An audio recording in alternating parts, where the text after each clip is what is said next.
ওকে, আমি ক্লাস শুরু করতে যাচ্ছি। মানে আজকে আমাদের ক্লাস যেটা ওটা আমাদের জাস্ট আমাদের যেহেতু অলরেডি লেসন যেগুলো আছে সেগুলো শেষ, আমাদের ফাইনালি যেটা বাকি ছিল আমাদের ভাইবার যে ব্যাপারটা আছে।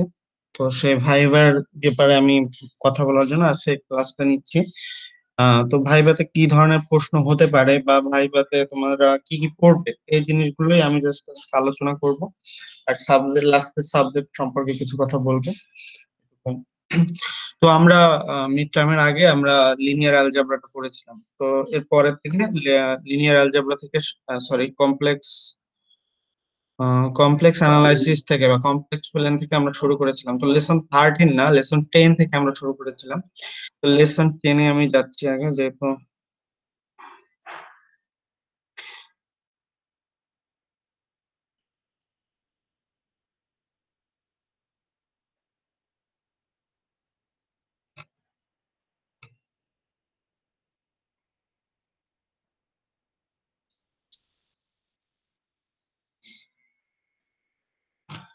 লেসন 10 থেকে আমাদের উম, যেটা কমপ্লেক্স প্ল্যান ছিল এখান থেকে আমাদের ভাইবার কোশ্চেন হবে, এবং কমপ্লেক্স নাম্বার থেকে বেশ কিছু বেসিক কোশ্চেন আছে। যেমন স্কয়ার যদি বলা হয় যে √(-1), এই সমস্যার সমাধান করার জন্য কোন কোয়ান্টিটিটা নিয়ে আসা হয়েছে, যেমন আই কে বলা হয় কি ইমাজিনারি নাম্বার। তো আই এর মান কত, এই জিনিসগুলো হতে পারে। যেমন আই এর মান হচ্ছে √(-1) এবং I² = -1, এই জিনিসটা হতে পারে। তো আই কে আরেকটা নাম দ্বারা প্রকাশ করা হয়, এটাকে মাঝে মাঝে জে দ্বারাও প্রকাশ করা হয়। তো এই জিনিসটা থাকতে পারে, কোশ্চেন হতে পারে এ সম্পর্কে। তারপর এখানে তিনটা নাম্বার লেখা আছে, রিয়েল নাম্বার কাকে বলে, ইমাজিনারি নাম্বার কাকে বলে, কমপ্লেক্স নাম্বার কাকে বলে, সংজ্ঞাগুলো দরকার। এটা থেকে জিজ্ঞেস করা হতে পারে। যেহেতু ডেফিনেশন টাইপের কোশ্চেন জিজ্ঞেস করা হবে, এখান থেকে ডেফিনেশন জিজ্ঞেস করা হতে পারে। এরপর কমপ্লেক্স নাম্বারকে কি দ্বারা প্রকাশ করা হয়, জেড দ্বারা প্রকাশ করা হয়, এটা জিজ্ঞেস করা হতে পারে। যে Z = A+IB, এখানে এ কি প্রকাশ করতেছে, আইবি কি প্রকাশ করতেছে, এ এবং বি কি ধরনের নাম্বার। এগুলা জাস্ট এখানে বলাই আছে যে রিয়েল নাম্বারস, এ হচ্ছে রিয়েল পার্ট, আইবি হচ্ছে ইমাজিনারি পার্ট। এগুলো জাস্ট মানে এখানে তোমরা ডেফিনেশন করে নেবে। এক একজন এক এক রকম ভাবে একই জিনিসের কোশ্চেনই করা হতে পারে, বাট বিভিন্ন আঙ্গিকে হতে পারে।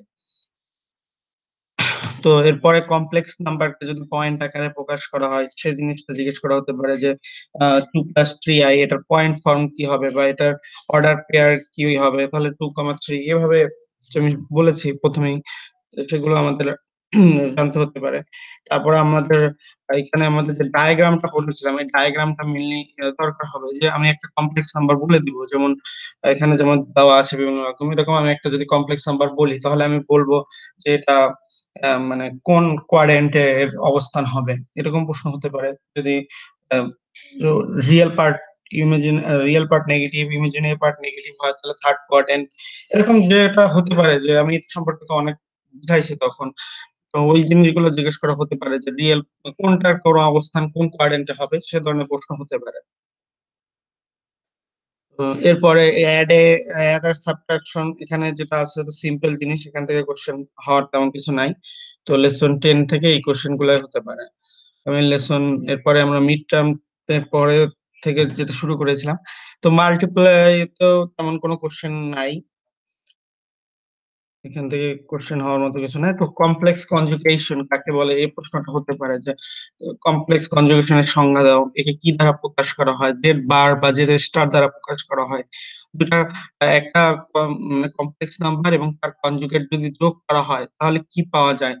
এই যে লেখা আছে Z+Z⁻ = 2a, এখানে A হচ্ছে রিয়েল পার্ট। তো এই ধরনের কোশ্চেন হতে পারে। একটা কমপ্লেক্স নাম্বারকে যদি তার কনজুগেটের সাথে যোগ করা হয় তাহলে আমরা তার যে রিয়েল পার্ট আছে তার 2 × রিয়েল পার্ট পাবো। এই ধরনের কোশ্চেন হতে পারে, যেহেতু এগুলো মানে মানে আমাদের এগুলো হচ্ছে যে ফর্মুলা, এখান থেকে কোশ্চেন হতে পারে। যেমন এই যে ফর্মুলা দুটো আছে, Z × Z বার যদি গুণ করা হয় তাহলে পাবো A² + B², তার মানে হচ্ছে রিয়েল পার্টের স্কোয়ার প্লাস ইমাজিনারি পার্টের স্কোয়ার। এই সূত্র দুটা থেকে প্রশ্ন জিজ্ঞেস করা হতে পারে। কনজুগেশন কাকে বলে সেটা তো তোমাদের জানতে হবে, সেটা থেকে ডেফিনেশন হতে পারে। আর ডিভাইডিং এর যে ট্রিক্সটা আছে, তো ট্রিক্সটা জিজ্ঞেস করা হতে পারে যে একটা কমপ্লেক্স নাম্বারকে যদি দুটো কমপ্লেক্স নাম্বার যদি ডিভাইড করা হয় তাহলে মানে কিভাবে করবা। তো যদি কোশ্চেন করা হয় তাহলে তোমাদের বলতে হবে যে যে ডিনোমিনেটর আছে তা কনজুগেট করে উপর নিচে গুণ করতে হবে। তো তো তারপরে এটা প্রশ্ন হতে পারে যে ডিনোমিনেটর কে নিয়ে যদি গুণ করা কেন করা হয়, যে এটার কনজুগেট নিয়ে কেন করা হয়। এর মেইন কারণটা হচ্ছে তাহলে নিচের যে পার্টটা আছে সেটা কনজুগেশন, সেটা তাহলে হয়ে যায়, মানে কমপ্লেক্স নাম্বার থাকে না, তখন রিয়েল নাম্বার হয়ে যায়। এখন বলা আছে যে denominator z1 is to z2 bar is now A real number, এটা কিন্তু বলা আছে যে নিচে যদি ওইটা যদি, এই ট্রিক্সটার মেইন উদ্দেশ্যই হচ্ছে আমাদের যে ডিনোমিনেটর আছে সেটাকে রিয়েল বানানো। এটাই হচ্ছে মেইন উদ্দেশ্য। কেন এই ট্রিক্সটা অ্যাপ্লাই করা হয়, যদি এটা প্রশ্ন করা হয় তাহলে বলতে হবে যে এর যে ডিনোমিনেটর আছে মানে তার হর যেটা আছে সেটাকে রিয়েল বানানোর জন্য এই ট্রিক্সটা অবলম্বন করা হয়। এটা প্রশ্ন হতে পারে যে কেন করা হয়। তো এখানে যেগুলো আছে তো এগুলা ইজি, এগুলা নিয়ে কোশ্চেন নাই কিছু এখানে। তারপরে কমপ্লেক্স প্লেনের যে পোলার ফর্ম আছে, পোলার ফর্মের সংজ্ঞাটা হতে পারে যে পোলার ফর্মের সাথে মানে আমাদের যে কার্টেসিয়ান ফর্ম আছে তার মানে যে রিলেশনটা আছে, যেমন a is equal to r cos theta, b is equal to r sine theta, এই জিনিসটা হতে পারে। তো পোলার ফর্ম দ্বারা আসলে কি বোঝায় সেটা প্রশ্ন করা হতে পারে যে পোলার ফর্ম দ্বারা দুটো কোঅর্ডিনেট হয়, পোলার কোঅর্ডিনেট আর আর থিটা, এই দুটো হচ্ছে পোলার কোঅর্ডিনেটের ভেরিয়েবল। এটা তোমাদের জিজ্ঞেস করা হতে পারে যে পোলার কোঅর্ডিনেটের ভেরিয়েবল কি কি, আর আর থিটা, এটা জিজ্ঞেস করা হতে পারে। তো এখানে জেড ইজ ইকুয়াল টু যে পোলার ফর্মে নিলে যে জেটের মানটা সেটাও জিজ্ঞেস করতে হতে পারে যে আর cos theta plus i sine theta. তো এখানে আর এর মান কত, root over a square plus b square tan theta is equal to b by a, এই কোশ্চেন গুলো হতে পারে। থিটা মানে হচ্ছে কি, থিটাকে বলা হয় আর্গুমেন্ট। আর্গুমেন্টের সংজ্ঞা বললে আর্গুমেন্টের সংজ্ঞাটা বলতে হবে যেটা হচ্ছে অ্যাঙ্গেল দ্য কমপ্লেক্স নাম্বার, আর সূত্র হচ্ছে tan theta is equal to b by a. এভাবে জিজ্ঞেস করা হতে পারে। তো আর্গুমেন্টকে কি দ্বারা প্রকাশ করা হয়, যেমন এ আর জি জেড, এটা দ্বারা বোঝাচ্ছে কি আর্গুমেন্ট। এই ধরনের সংক্ষিপ্ত ফর্ম জিজ্ঞেস করা হতে পারে। তো এগুলো আর থিটা এই দুটার দিয়ে কোশ্চেন হতে পারে। আর এখানে তো তেমন, আর এটা যে দুটো কমপ্লেক্স নাম্বার এটাকে যদি আমরা মানে মডুলাস ফর্মে নিই এবং আর্গুমেন্ট মানে আর্গুমেন্ট ফর্মে নেওয়ার যে সূত্রটা আছে যে z1 into z2 is equal two r1 r2 cos theta 1 plus theta 2 plus i sin theta 1 plus theta 2, এই ফর্মুলাটা আমি যেমন ম্যাথে করাইছি, তো এটা তোমাদের প্রশ্ন হতে পারে যে এর মডুলাস এন্ড আর্গুমেন্ট ফর্মের দুটো কমপ্লেক্স নাম্বারের যে গুণফল এর মডুলাস এবং আর্গুমেন্ট ফর্মে বলো। তো সে তাহলে যদি এই কোশ্চেনটা এইটা বলতে হবে z one into z two is equal to r one r two cos theta one plus theta two plus i sine theta one plus theta two. এটা হচ্ছে আমাদের পোলার ফর্মের জন্য সূত্র, যে গুণফলের মাল্টিপ্লিকেশনের। তো এটা প্রশ্ন হতে পারে এখান থেকে। তারপরে আমরা কসিস ইন্টিগ্রাল ফর্মুলা দেখেছি, তো এখানে জিজ্ঞেস করা হতে পারে কসিস ইন্টিগ্রাল ফর্মুলাটা স্টেটমেন্টটা বলো। তাহলে তোমাদের মেইনলি এটাই বলতে হবে যে twice pi i into f of a is equal to integration f of z divided by z minus a dz, এটা করা হয়। তো তারপর জিজ্ঞেস করা হতে পারে কসিস ইন্টিগ্রাল ফর্মুলাটা আসলে কি, তাহলে বলতে হবে যে এটা একটা ইন্টিগ্রাল ফর্মুলা যেখানে আমরা কমপ্লেক্স নাম্বার এর মাধ্যমে ইন্টিগ্রেশনকে ইন্টিগ্রেশন না করেই আমরা সলিউশন বের করতে পারি সূত্রের মাধ্যমে। এটা যেন এটা প্রশ্ন করা হতে পারে যে কসিস ইন্টিগ্রাল ফর্মুলার উদ্দেশ্যটা কি, কেন আমরা অ্যাপ্লাই করি। এটা বলতে হবে যে এখানে ইন্টিগ্রেশন থাকে, ইন্টিগ্রেশনকে ইন্টিগ্রেশন না করে কমপ্লেক্সের যে কমপ্লেক্স নাম্বার আছে তার সাহায্যে বা তার যে ফর্মুলার মাধ্যমে তাকে উইথাউট ইন্টিগ্রেশন আমরা ইন্টিগ্রেশনটাকে সলিউশন করি।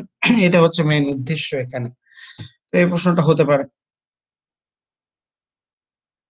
তো এরপরে এখানে তো ম্যাথ আছে, ম্যাথ যে তোমার কিছু এখানে ভাই হবে না, ম্যাথ নাই। তো মেইনলি দুটাই কোশ্চেন ছিল এখানে, প্রসেস ইন্টিগ্রাল ফর্মুলা কাকে বলে, কেন করা হয়, উদ্দেশ্যটা কি সেটা। এবার কসেস রাইমান ইকুয়েশন, এখানে স্টেটমেন্টটা তোমাদের পড়তে হবে। এখানে যে এই যে স্টেটমেন্টটা আছে সেটা বলতে হবে। আর এখানে আমি একটা জিনিস তোমাদের বারবার উল্লেখ করেছিলাম যে আম, এখানে আমি বলেছিলাম যে পার্শিয়াল ডিফারেনশিয়াল ইকুয়েশন আর অর্ডিনারি ডিফারেনশিয়াল ইকুয়েশন, এই দুটো পার্থক্যটা আমি তোমাদের তখন কিন্তু বলেছিলাম। ডেল আর ডি এর মধ্যে যে পার্থক্যটা বলেছি ওইটা তোমাদের একটু জেনে নিতে হবে। যেমন পার্শিয়াল ডিফারেনশিয়াল ইকুয়েশনের মেইন উদ্দেশ্য কি, যেটার সাপেক্ষে বলা হয় শুধু সেটার সাপেক্ষেই ইন্টিগ্রেশন সরি ডিফারেন্সিয়েশন করা হয়। আর টোটাল ডিফারেনশিয়াল ইকুয়েশন বা অর্ডিনারি ডিফারেনশিয়াল ইকুয়েশনে কি হয়, যদি d del d by d y x y থাকে তাহলে কি ওটা ইউভি সূত্র নিয়ে উভয়কেই ডিফারেন্সিয়েশন করতে হয়। তো এর অর্ডিনারি ডিফারেনশিয়াল ইকুয়েশনে একটা যে ফাংশন থাকে সেই ফাংশনটাকে পুরোপুরি ডিফারেন্সিয়েশন করা হয়। আর পার্শিয়াল ডিফারেনশিয়াল ইকুয়েশনে যেটার সাপেক্ষে ডিফারেন্সিয়েশন করতে হয় শুধুমাত্র সেটাকেই ডিফারেন্সিয়েশন মানে করা হয়। আর কসিস রেইমান ইকুয়েশনে যে আরেকটা জিনিস যদিও প্রশ্ন করা হতে পারে যে একটা কমপ্লেক্স ফাংশন এটা অ্যানালাইটিক কখন হবে, তখন বলতে হবে যদি let f of z is equal to u plus i v হয়, তাহলে del u by del x is equal to del v by del y, এবং del u by del y is equal to minus del v by del x যদি সমান হয় বা এই দুইটা condition satisfy করে তাহলে আমরা বলবো ওই কমপ্লেক্স ফাংশনটা একটা অ্যানালাইটিক ফাংশন। দুইভাবে প্রশ্ন হতে পারে যে প্রসেস ইন রেইমান ইকুয়েশনের এটা স্টেটমেন্টটা বলো, এটাও হতে পারে, বা আমি যদি বলি যে একটা কমপ্লেক্স ফাংশন কখন অ্যানালাইটিক হবে তখন কন্ডিশন দুটো বলো, তো তখন এই কন্ডিশন দুটো বললেও হচ্ছে। দুই ধরনের কোশ্চেনই হতে পারে। আর এই দুটো কোশ্চেন হতে পারে। আর বললাম তো যে পার্শিয়াল ডিফারেনশিয়াল ইকুয়েশন আর অর্ডিনারি ডিফারেনশিয়াল ইকুয়েশনের মধ্যে যে পার্থক্যটা আছে ওটাও আমরা এখানে জিজ্ঞেস করা হতে পারে। বাকি এখানে ম্যাথ আছে, ম্যাথ নিয়ে আমার কোশ্চেন নাই। তো এই পর্যন্ত ছিল আমাদের কমপ্লেক্স নাম্বার সম্পর্কে যা কিছু ছিল। এবার আমরা ল্যাপ্লাস ট্রান্সফর্মে দেখতেছি, লেসন 17 থেকে তোমাদের ল্যাপ্লাস ট্রান্সফর্ম পড়িয়েছি। প্রথমেই যেহেতু ল্যাপ্লাস ট্রান্সফর্মের ডেফিনেশন জিজ্ঞেস করা হতে পারে, তো সেক্ষেত্রে তোমরা চাইলে এই সূত্রটা বলতে পারলেও হচ্ছে, Laplace transform of f of t is equal to f of s zero থেকে infinity integration e to the power minus s t f of t d t, এটা হচ্ছে। আর আমি যদি এরকম বলি যে ল্যাপ্লাস ট্রান্সফর্মের অ্যাপ্লাইড ডেফিনেশনটা বলো, তখন কিন্তু তোমাদের এইটা বললে হবে না, তখন তোমাদের এই যে প্রথম দুই লাইন আছে আমি বলতেছি সেটা তোমাদের বলতে হবে যে Laplace transform is a frequency domain approach for continuous time signal respective whether the system is stable or unstable. তো এরকম বললেও হবে যে কন্টিনিউয়াস টাইম সিগন্যালের জন্য একটা সিস্টেম স্টেবল আর কিনা স্টেবল কিংবা আনস্টেবল, এই যে কন্ডিশনটা এটাই হচ্ছে এই যে অ্যাপ্রোচটা আছে তাকেই বলা হচ্ছে ল্যাপ্লাস ট্রান্সফর্ম, এরকম বললেও হচ্ছে। বাট কেউ যদি টোটালটা বলতে পারো তাহলেও হবে। বাট এখানে টাইম সিগন্যালটা বলতে হবে এবং স্টেবল আর আনস্টেবল এই কথাটাও উল্লেখ করতে হবে। এটা যদি বলা হয় যে অ্যাপ্লাইড ডেফিনেশনটা বলো তাহলে এটা বলতে হবে। আর যদি নর্মাল ডেফিনেশন আমি জিজ্ঞাসা করি, যদি বলো ল্যাপ্লাস ট্রান্সফর্ম কাকে বলে, তখন এই যে এই কথাগুলো বলেও বলতে পারো, অথবা শুধু ল্যাপ্লাস ট্রান্সফর্ম এল দ্বারা প্রকাশ করা হয়। একটা ফাংশন যদি এফ অফ টি হয় তাহলে ল্যাপ্লাস ট্রান্সফর্ম হবে l of f of t is equal to f of s is equal to zero থেকে infinity integration e to the power minus s t f of t d t. এটা হচ্ছে তোমাদের Laplace ট্রান্সফর্মের সংজ্ঞা। তো এখানে জিজ্ঞেস করা হতে পারে এখানে কি কি জিনিস, টি কে বলা হচ্ছে টাইম সিগন্যাল, আমি আগেও বলেছি। আর এস কে বলা হচ্ছে এই কমপ্লেক্স নাম্বার ফ্রিকোয়েন্সি প্যারামিটার। এই দুটো কোশ্চেন হতে পারে যে টি দ্বারা কি প্রকাশ করা হয়, এখানে এস দ্বারা কি প্রকাশ করা হয়, বলা আছে সবই, জাস্ট তোমরা এখান থেকে দেখে নিবে। এই ধরনের কোশ্চেন হতে পারে। এরপরে কিন্তু বেশ 12টা আমি এখানে থেকে করতে বলেছিলাম তোমাদের বেসিক যে রুলস আছে, এই 12টা থেকেই তোমাদের কোশ্চেন হতে পারে যে বলো তো এটা কি হবে, ল্যাপ্লাস ট্রান্সফর্ম ওয়ান করলে কি হবে। আম, এই যে কোশ্চেন গুলো তোমাদের হতে পারে। তারপরে এখানে আমি কিন্তু গামা ফাংশনের কথাটা উল্লেখ করেছি যে গামা আর ফ্যাক্টরিয়াল আছে, যে এর মধ্যে যে রিলেশনটা আছে সেটা জিজ্ঞেস করা হতে পারে যে gamma n plus one is equal to n factorial, এই জিনিসটাও তোমাদের জানতে হবে। তো এই কোশ্চেনটাও হতে পারে যে গামা এবং ফ্যাক্টরিয়াল এর মধ্যে সম্পর্কটা কি, যেহেতু আমরা পড়াইছি সো এই কোশ্চেনটা আমি জিজ্ঞেস করতেই পারি। তো এর বাকি এখানে যে 12টা সূত্র আছে প্রত্যেকটা সূত্রই তোমাদের জানতে হবে, যেহেতু তোমরা ম্যাথের সময় তো হয়তো বা তোমরা এখান থেকে দেখে করতে পেরেছো, কিন্তু আমি যখন ভাইবা যদি দেখতে জিজ্ঞেস করি তাহলে তোমাদের একটু মনে রেখেই বলতে হবে, কারণ এগুলো তো সব সময় তো আর সামনে থাকবে না। ভাইবা আসলে এই ধরনের কোশ্চেনই হয় যে এটা কি হয় বলো। তো এটা হতে পারে কোশ্চেন এখান থেকে হতে পারে, বেসিক যে রুলস আছে সেখান থেকে। তারপর এখানে এগুলো ইন্টিগ্রেশন আছে বা প্রমাণ আছে, এগুলো থেকে আমি কিছু যাব না। জাস্ট এই যে প্রথম ল্যাপ্লাস ট্রান্সফর্মের যে ছিল সেখান থেকে আমি দেখালাম যে কি কি জিনিস থেকে কোশ্চেন হতে পারে, ম্যাথ আমাদের দেখার দরকার নেই। এরপর আমাদের যে আমরা পড়েছি যে first translation of shifting property, তো এখানে কোশ্চেনটা আমি এভাবেই বলতে পারি যে ফার্স্ট শিফটিং প্রপার্টিটা বলো, তাহলে তোমাদের এভাবে উল্লেখ করতে হবে Laplace transform of e to the power a t f of t is equal to f of s minus a. এভাবে এটুকু বললেই হচ্ছে। তারপর এখানে সেকেন্ড শিফটিং প্রপার্টিটা আছে, সেটা জিজ্ঞেস করতে পারা হয় পারি।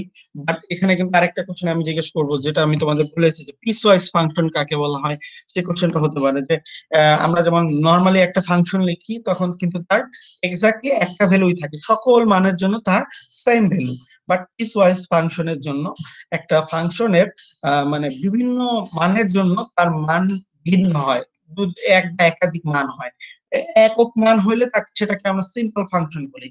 একাধিক মান যদি থাকে একটা ফাংশনের একাধিক বিন্দুর জন্য, তাহলে সেটাকে আমরা বলবো পিসওয়াইজ ফাংশন। তো এভাবে বললেও হয়, বা সংজ্ঞা আকারে যেভাবে আমি ক্লাসে বলেছিলাম সেখানে ক্লাস ফলো করো, সেখানেও আমি বলেছি। এখানে সেকেন্ড ট্রান্সলেশন বা শিফটিং প্রপার্টি জিজ্ঞেস করা হতে পারে, সেখান থেকে আমি বলতে পারি যে পিসওয়াইজ ফাংশন কাকে বলে সেটাও বলো, এটাও হতে পারে কোশ্চেন। বাকি চেঞ্জ অফ স্কেল প্রপার্টি, এটাও হতে পারে জিজ্ঞেস করে যে চেঞ্জ অফ স্কেল প্রপার্টিটা বলো। তো এগুলো এখান থেকে প্রশ্ন এগুলোই হতে পারে। তিনটা জিনিস শিখিয়েছি, change of scale property, second shifting property, first shifting property. আর এর মধ্যে থেকে নতুন একটা জিনিস যেটা শিখেছি সেটা হচ্ছে পিসওয়াইজ ফাংশন কাকে বলে। তো এই জিনিস, এই চারটা জিনিসই এইখানে লেসনটা থাকবে। পরের লেসনে আমরা যাচ্ছি। এবার দেখেছি derivative, procedure of first derivative of Laplace transform. তো এখানে আমি যদি জিজ্ঞেস করি ল্যাপ্লাস ট্রান্সফর্মের ফার্স্ট ডেরিভেটিভের সূত্রটা বলো, তো তোমাদের এটা বলতে হবে যে Laplace transform of F dash T is equal two S F of s minus F of zero. তো এফ ড্যাশ দ্বারা বোঝাচ্ছি কি, আমি যদি এটা প্রশ্ন করতে পারি এফ এফ অফ টি একটা যদি ফাংশন হয়, এফ ড্যাশ টি এটা কি বোঝাচ্ছে, তাহলে বলতে হবে যে এটা তোমাদের মানে এই ফাংশনটা ফার্স্ট ডেরিভেটিভ। এই কোশ্চেন সিম্পল কোশ্চেন, যেহেতু তোমরা ডেরিভেটিভ সম্পর্কে শিখেছো, জিজ্ঞেস করা হতে পারে। তো এখানে ফার্স্ট ডেরিভেটিভের কোশ্চেন এটুকুই। সেকেন্ড ডেরিভেটিভ, থার্ড ডেরিভেটিভ যেটা আছে সেগুলো ওই একই প্রশ্ন, যেখানে প্রসিডিওরটা তোমাদের সেকেন্ড এন্ড থার্ড ডেরিভেটিভ যে প্রসিডিওর আছে এই প্রশ্নটাই হবে। জাস্ট সিম্পলি এই যে লেসন 19 এন্ড 20 তিনটা প্রশ্ন, ফার্স্ট ডেরিভেটিভের সূত্রটা বলো, সেকেন্ড ডেরিভেটিভের সূত্রটা বলো, থার্ড ডেরিভেটিভের সূত্রটা বলো, এবং প্রত্যেকটা কিন্তু একটা সাথে আরেকটা রিলেটেড। তো এটা তেমন কোনো প্রশ্ন নাই এখান থেকে, তিনটা জাস্ট ডেফিনেশনে। এরপরে ইনভার্স ল্যাপ্লাস ট্রান্সফর্ম আমরা দেখেছি। ইনভার্স ল্যাপ্লাস ট্রান্সফর্ম কাকে বলে জিনিসটা খুবই দরকার, ওই যে এল ইনভার্স দ্বারা প্রকাশ করা হয়। তারপরে এখানেও যে 10-11টা সূত্র আছে, তো এই একই সূত্র, বাট আমি যদি বলি যে 1/s এটাকে ইনভার্স ল্যাপ্লাস করলে কি আসবে, 1 হবে, এভাবে প্রশ্ন হতে পারে। তো ল্যাপ্লাসে যেমন প্রশ্ন হতে পারে, ইনভার্স ল্যাপ্লাসও সেই একই রকম সূত্রের মাধ্যমে প্রশ্ন হতে পারে। বাকি এখানে প্রবলেম আছে, ওগুলো আমার দেখার দরকার নাই। আর লেসন 21 মনে হয় রয়ে গেছে। 21 এ ছিল অ্যাপ্লাইড, এখানে একটা জিনিস প্রশ্ন হতে পারে যে applied problems of Laplace transform. তো ল্যাপ্লাস ট্রান্সফর্ম দ্বারা আমরা যে এখানে একটা বলা আছে যে method of Laplace transform can be used for the solution of differential equation with constant or variable coefficient or system of such equation. একটা সিস্টেম অফ ইকুয়েশনের আমি যদি বলি যে ল্যাপ্লাস ট্রান্সফর্মের একটা মানে অ্যাপ্লিকেশন বলো, তাহলে এটা বলা যায় যে এটা ডিফারেনশিয়াল ইকুয়েশন থাকে, তাহলে তার যদি সলিউশন বের করতে হয়, তো এটা আমরা ল্যাপ্লাস ট্রান্সফর্মের মাধ্যমে করতে পারি, যদি এটা বলি আমি এরকম। এছাড়া আরো অনেক অ্যাপ্লিকেশন আছে, তোমরা দেখে নিতে পারো। প্রশ্ন এরকম হতে পারে যে ল্যাপ্লাস ট্রান্সফর্মের কিছু অ্যাপ্লিকেশন বলো। তো মেনলি আমরা এটা যেহেতু পড়েছি, এটা অবশ্যই তোমাদের জানতে হবে। আর এখানে আরেকটা কোশ্চেন হতে পারে যে ডিফারেনশিয়াল ইকুয়েশন কাকে বলে। ডিফারেনশিয়াল ইকুয়েশন হচ্ছে যে এ ধরনের ইকুয়েশন যেখানে একটা ভেরিয়েবল একাধিক থাকতে পারে, কিন্তু যে কোনো একটা ভেরিয়েবলের ডেরিভেটিভ ফর্ম থাকবে। যেমন ডিএক্স বাই ডিটি, এটা একটা ডেরিভেশন, মানে এটা একটা ডিফারেনশিয়াল ইকুয়েশনের পার্ট, কারণ ডিএক্স বাই ডিটি এটা কি একটা ডেরিভেটিভ, ডি বাই ডিটি আছে, এক্স কে ডেরিভেশন করা হয়েছে। তো এগুলাই প্রশ্ন তোমাদের যে অ্যাপ্লিকেশন কাকে বলে, তারপর ডিফারেনশিয়াল ইকুয়েশনের সংজ্ঞাটা দাও, এটা হতে পারে। আর বাকি তো বললাম এতক্ষণ যেগুলো, এগুলোই আসলে তোমাদের মেনলি প্রশ্ন হতে পারে ভাইবার জন্য। আশা করি বুঝতে পারছো। এখানে তো তেমন কোনো কোশ্চেন থাকার কথা না, প্রত্যেকটা জিনিস আমি বলে দিলাম যেগুলো কোশ্চেন হতে পারে। আর তোমাদের কাছে তো ভিডিও থাকবেই, যখন তোমরা পড়বে তো ওটা দেখে নিবে যে আমি কি কি বলেছিলাম, যদি ভুলে যাও বা না ধরতে পারো এখন। আর তোমাদের এই কোর্স হয়তোবা ম্যাথের জন্য, ম্যাথের যে লিগ্যাল ম্যাথ, যে আমি যে 3টা কোর্স তোমাদের নিয়েছি, এখান থেকে কিন্তু আমরা ম্যাথের যে বেসিক যেগুলো শিখে গেছি। এরপরে তোমাদের যে ম্যাথ 4 থাকবে, ওটা তোমাদের অনেকটা ডিসক্রিট ম্যাথ জাতীয় জিনিস। ওটা তোমরা কিন্তু সরাসরি মানে মানে তোমাদের যে লিঙ্ক আছে, যে কি বলে, তোমাদের ইঞ্জিনিয়ারিং লাইনের সাথে ম্যাথমেটিক্স এর যে লিঙ্কার হিসাবে ওই ম্যাথ 4টা তোমাদের কাজ করবে। যে তোমরা এটা দেখতে পারবে যে আমরা এতদিন যা শিখে আসছি তার সাথে যে সংযোগ দেওয়া হবে, ওই ওই কোর্সটা দ্বারা তোমাদের হয়তোবা ওই সংযোগটা দেওয়া হবে। এতদিন আমি তো জাস্ট তোমাদের বেসিকটা শিখ করার চেষ্টা করেছি। ম্যাথ ফোরে যে তোমরা দেখবে যে বেসিকটাকে নিয়ে তোমরা লিঙ্কিং করবা, যে ওইটা কিভাবে আসলে আমরা যে, অনেকেরই তো প্রশ্ন ছিল বিভিন্ন ফার্স্ট ক্লাস থেকেই যে আসলে ম্যাথ কোথায় লাগে, কি হয়, এটা প্রশ্ন হয়তো তোমাদের ছিল। আমি চেষ্টা করছি বিভিন্ন সময় অ্যান্সার দেওয়ার, বাট এমনি অ্যান্সারটা ওরা হয়তোবা তোমরা আশা করি নেক্সট যে ম্যাথের ক্লাসটা থাকবে বা কোর্সটা থাকবে, সেখান থেকে তোমরা আসলে আস্তে আস্তে বুঝতে পারবে, যে অনুধাবন করতে পারবে যে ম্যাথমেটিক্সটা আসলে লাগে, প্রয়োজন খুবই। তো ওই জিনিসটা তোমরা শিখবে সামনে যেহেতু আছে। বাকি আমার যে কোর্স গুলো ছিল আমি তোমাদের বেসিক শুধরানোর চেষ্টা করেছি। ও আমি বেশি নতুন কিছু হয়তো বা তোমাদের পড়াই নাই, চিন্তা করছি যেহেতু আমি নিয়েছি। সো আমি তোমাদের চেষ্টা করেছি যে ইন্টিগ্রেশন, ডিফারেন্সিয়েশন, ডিফারেন্স, তারপর কিছু জিওমেট্রি, বেসিক যে জিওমেট্রি আছে সেগুলো পড়ানোর চেষ্টা করেছি। প্লাস এখানে যে আমরা দেখলাম যে কিভাবে সলিউশন করতে হয় ইকুয়েশনের লিনিয়ার অ্যালজেব্রার মাধ্যমে। তারপর কমপ্লেক্স নাম্বার যে জিনিসটা খুবই, কিন্তু তোমরা কমপ্লেক্স নাম্বারটা সামনে দিয়ে ব্যবহার হবে, কমপ্লেক্স এর ব্যবহারটা দেখবে সামনে। তারপর ল্যাপ্লাসটাও দেখবে, ল্যাপ্লাসের সাথে ফুরিয়ার নামে আরেকটা ট্রান্সফর্ম আছে, যেটা হয়তো আমরা পড়াইনি যেহেতু এই কোর্সে নাই, কিন্তু ফুরিয়ার ট্রান্সফর্মটাও লাগে, এগুলো অ্যাপ্লাইড ফর্ম। ঠিক আছে, তো সবগুলোই দেখবা যে কিছু না কিছু কোথাও না কোথাও লাগতেছে। জাস্ট বেসিকটা আমি ঠিক করেছি, বেসিক যখন পড়ানো হয় হয়তোবা তখন অ্যাপ্লাইড জিনিসটা অতটা ভালোভাবে দেখা যায় না। তো নেক্সট যে কোর্সটা আছে ওখানে হয়তোবা তোমরা পেয়ে যাবে যে আসলে দরকার ছিল যে আমাদের এই জিনিসগুলো না হলে আমরা আসলে সামনে যেতে পারতাম না। তো সেটাই আমার চেষ্টা, আমার উদ্দেশ্যটা ছিল যে তোমরা যেন বেসিকটা ক্লিয়ার থাকে, তোমাদের বেসিক ম্যাথের ক্লিয়ার থাকলে তোমাদের ক্যালকুলেশনে বা তোমাদের যে ম্যাথ সম্পর্কে একটা ধারণা আছে অনেকেরই, যে ম্যাথকে একটু ভয় পায়, এই জিনিসটা আসলে থাকবে না। যেহেতু তোমরা সায়েন্সের স্টুডেন্ট, ম্যাথ সম্পর্কে তোমাদের ভয় নাই, কিন্তু ম্যাথ জিনিসটা প্রয়োজন আছে। সো আমি ওইটাই চেষ্টা করেছি যে বেসিক গুলো তোমাদের যেন ঠিক থাকে, লিস্ট তোমরা যে টপিকস গুলো পড়েছো সেই টপিকস গুলো যেন মনে রাখো, এইটুকুই আমার উদ্দেশ্য ছিল। আর আর কোনো কোশ্চেন যদি কারো থেকে থাকে তাহলে বলতে পারো। স্যার নেক্সট সেমিস্টার আপনার সাথে আমাদের কোর্স থাকবে? আম, এখন আমি বলতে পারতেছি না, এই কোর্সটা আমি এখনো নিই নাই। তোমাদের স্যাররা হয়তো বা এই কোর্সটা নেয়, কারণ যেহেতু লিঙ্কিং এর ব্যাপারটা আছে, তো সো আমি তো এটা পারবো না। যার কারণে হয়তো তোমাদের স্যাররা, ডিপার্টমেন্ট স্যাররা, ম্যাথের যে স্যার আছে উনি নিবেন ওটা। আচ্ছা। যাই হোক, এ পর্যন্ত তোমাদের ক্লাস। আর তোমাদের ভাইবা ডেট তো 22 তারিখ, সম্ভবত যেহেতু তোমাদের 22 তারিখ গ্যাপ আছে, আমি ওই দিন তোমাদের আমি মেসেঞ্জার প্লাস তোমাদের গুগল ক্লাসরুম আমি ডেটটা দিয়ে দেবো, সমস্যা নেই। তারপর 22 তারিখই ধরে নাও যে ওই দিনই তোমাদের ভাইবা হবে। স্যার ভাইবাতে হয়তো কয়টায়? এই 10:30 থেকে 1টা পর্যন্ত টাইম, আগের মতো ওই যে 1-2 মিনিট করে এক একজনকে নেওয়া হবে এরকম।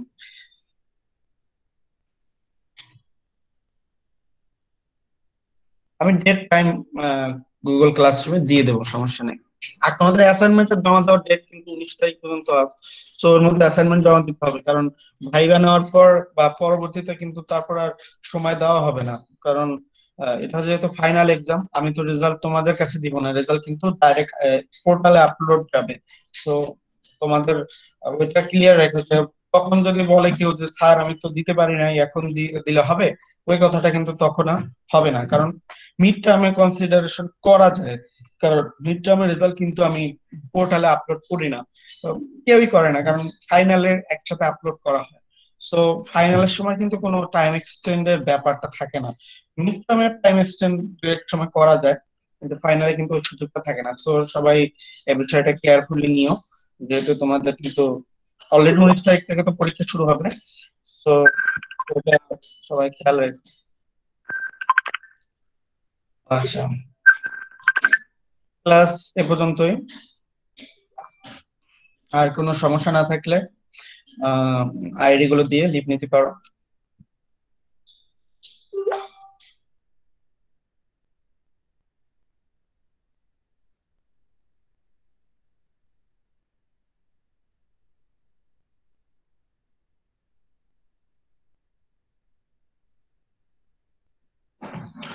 আর আমার এতদিন ক্লাসে যদি কারো কোনো ব্যাপারে কোনো কারণে আমি যদি তোমাদের কারো কষ্ট দিয়ে থাকি বা কোনো ব্যাড বিহেভ করে থাকি, তার জন্য মানে আমি সরি, মানে মেন্টালি সরি বলতেছি। যার কারণে যেহেতু তোমাদের সাথে অনেকদিন ক্লাস নিয়েছি আমি, সো ভুল বোঝাবুঝি হতে পারে। তারপরে আমি চেষ্টা করছি সর্বোচ্চ তোমাদের মানে সাথে ভালোভাবে ক্লাস নেওয়ার বা বোঝানোর চেষ্টা করেছি, অথবা অতটা ভালো পারিনি, তারপরও চেষ্টা করেছি। স্যার কি যে বলেন স্যার, আপনার মতো কেউ এত কনসিডার করে নাই স্যার। জি স্যার, থ্যাংক ইউ আমাদের আন্তরিকভাবে পড়ানোর জন্য প্রথম থেকে আপনার হ্যাঁ, সাথে সমস্যা নাই। আর তোমরা তোমাদের যেটা বললাম, যে বেসিক জিনিস আর একটা জিনিস পড়ার সময় জাস্ট তার বেসিকটা একটু মনে রেখো। সেটা আমার সাবজেক্ট না, যে কোনো সাবজেক্টে পড়ার জন্য বেসিকটা একটু মনে রেখো। কারণ ম্যাথ বা যেগুলো বড় বড় কোশ্চেন, ওগুলো কখনোই তোমাদের মনে রাখতে হবে না। সিম্পল বেসিকটা সবসময় মনে রেখে সামনে আগাবা, তাহলে দেখবা যে মানে অল্প মানে ব্রেন খাটায় অনেক ভালো কিছু করা যাচ্ছে, বা যেটা আমাদের দরকার মেইনলি সেটা আমরা নিতে পারছি। এইটাই স্যার main। আমাদের ভাইবার জন্য সাজেশন বা ভাইবার জন্য তো কোনো কিছু? সাজেশন এতক্ষণ দিলাম আমি। ও আচ্ছা, স্যার আমার নেট চলে গেছিল তো, মাত্র আসলাম। ওকে, এই পর্যন্তই। সবাই আইডি দিয়ে দেওয়া থাকলে এই পর্যন্তই ক্লাস। আর ভাইবার ডেট 22 তারিখ দিয়ে দেবো, সমস্যা নাই। ভাইবার তোমরা আগে তো দিয়েছো, সো এই ব্যাপারে তো কিছু নাই। আর ভাইবার লেখাটা তো আমি ইউটিউবে দিয়ে দেবো, সমস্যা হবে না আশা করি। ওকে, সবাই ভালো থাকো, অল দ্য বেস্ট। আসসালামু আলাইকুম। আল্লাহ হাফেজ। ওয়ালাইকুম আসসালাম।